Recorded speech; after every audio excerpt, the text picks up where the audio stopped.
The following was developed by public education agencies in association with the Agency for Instructional Technology. Together, programming for today's learner.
All over the world, people use elements of the natural environment to meet their needs. Like bamboo, silkworms and their cocoons,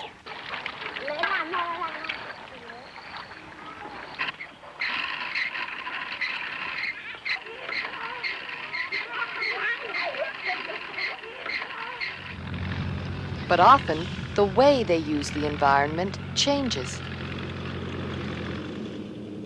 For instance, this strip mine was once a cornfield and will soon become one again. Many times people would like to use the same environment in different ways. Some people would prefer this shore be used for industry, while others would prefer it be used for recreation.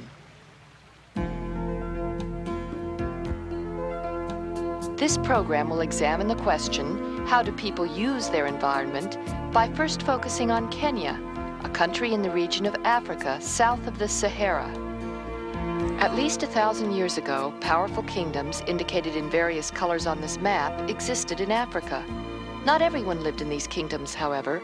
Most people in the region lived in much smaller groups. European interest in the region began around 1500.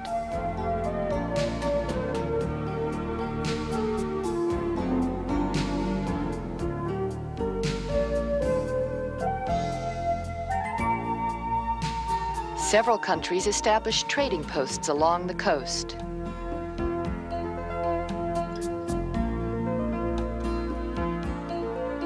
In 1884, major European countries divided the region among themselves. Around 1960, African countries began to gain their independence from European powers. New countries were formed out of old colonies. By 1980, the entire region was independent of direct European control.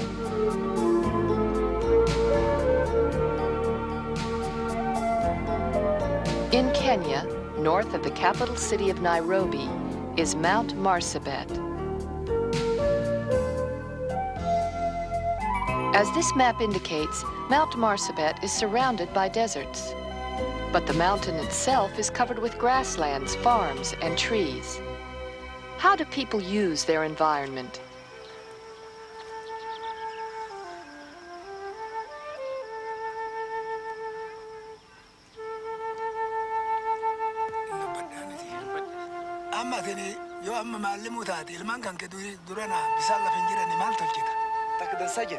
Peter Boru, his father and his son, talk about how people have changed their views of the mountain and how they have used Mount Marsabit in different ways. Peter's father describes how their people, the Boran, herded cattle in the region for hundreds of years. During the rainy season, they lived on the desert's edge, where new grass was available.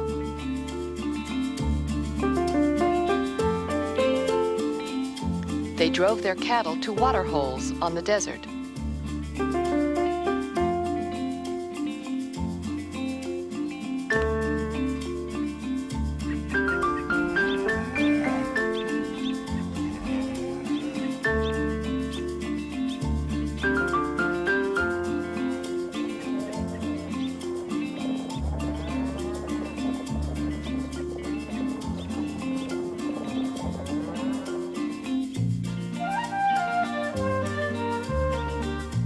During the dry season, the desert water holes dried up. The Boran had to move their cattle up Mount Marsabit to find grass and water.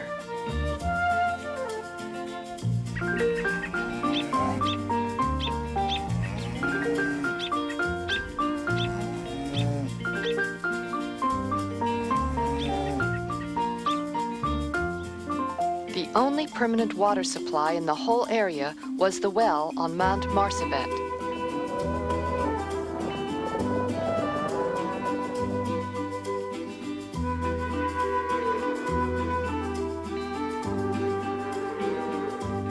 The Boran herdsmen viewed Mount Marsabit as an island of grass, trees, and water in the desert.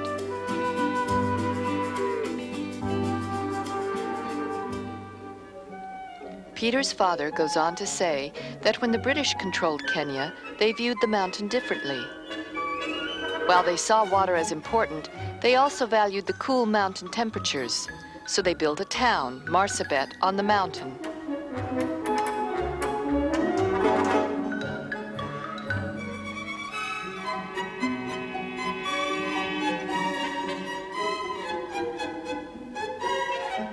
Some of the homes they built are still there. Since Kenya became an independent country, the government has encouraged the Boran to become farmers. Because the mountain receives more rainfall than the surrounding area, it was viewed as the best farmland.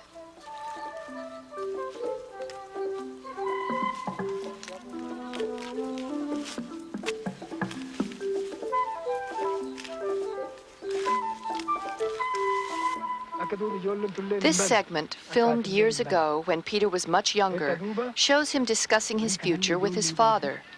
His father recognizes that farming will change the way Mount Marsabit is used. There will be more families staying here all the time. There will be a need for shopkeepers, bankers, doctors, and teachers.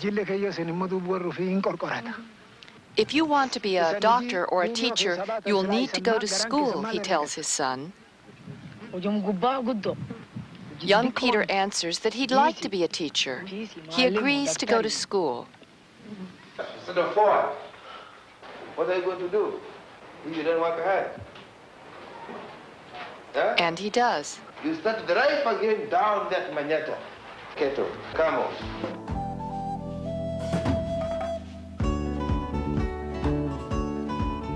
Now, 15 years later, Peter Boru teaches school on the slopes of Mount Marsabit. Are one of the nomads that do live around the mountain area.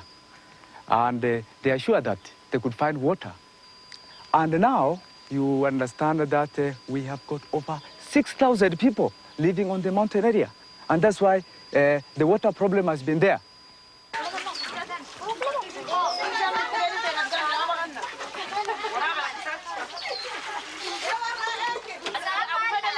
Today as in the past, people have viewed an environment with water as basic to meeting their needs and continue to be attracted to Mount Marsabit.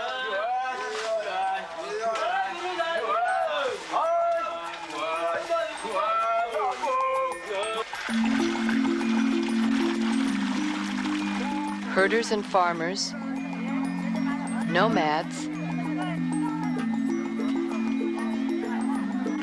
and townspeople.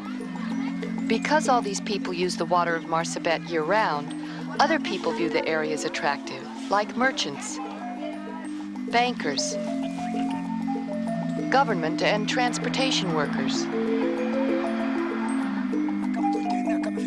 As Peter's father asked him, Peter now asks his son, what will you do for your work? I want to work with the water problem, to become someone who works with water. Now you've seen that in Kenya, the way people view their environment affects how they use it. How about in other parts of the world? In Japan, the use of the environment is also affected by the way people see it. At the Mazda Motor Company, where automobiles and trucks are built for export around the world, land space is running out.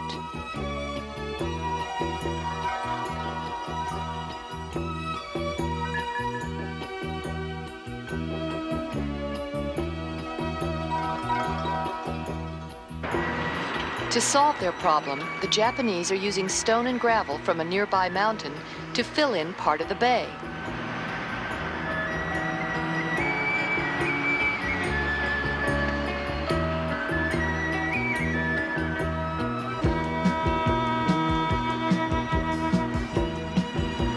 This new use of their environment will provide them with the space they need.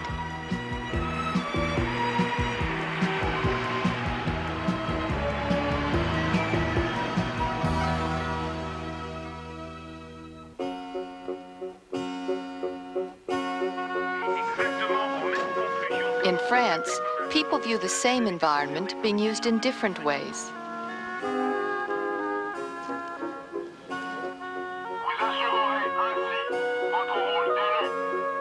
Outside of Paris, a landfill is being used to dispose of garbage.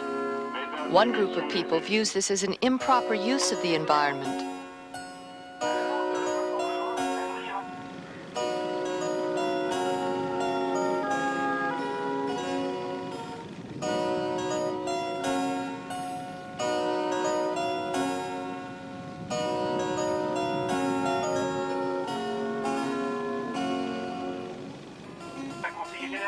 Another group views the landfill as a partial solution to the city's waste disposal problem.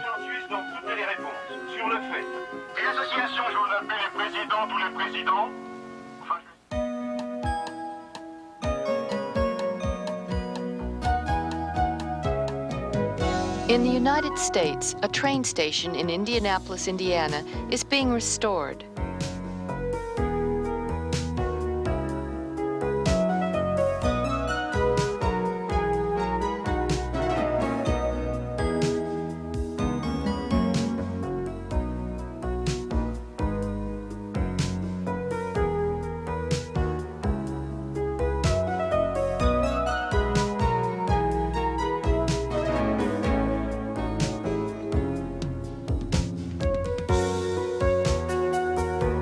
This environment was once viewed as an important transportation center.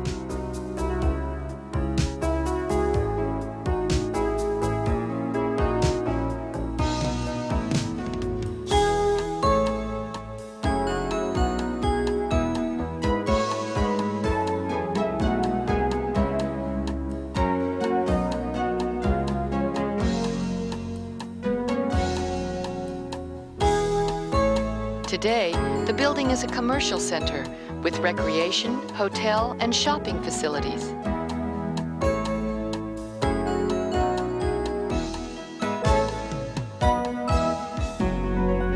In this program, you have seen how people's views of their environment affect how they use it.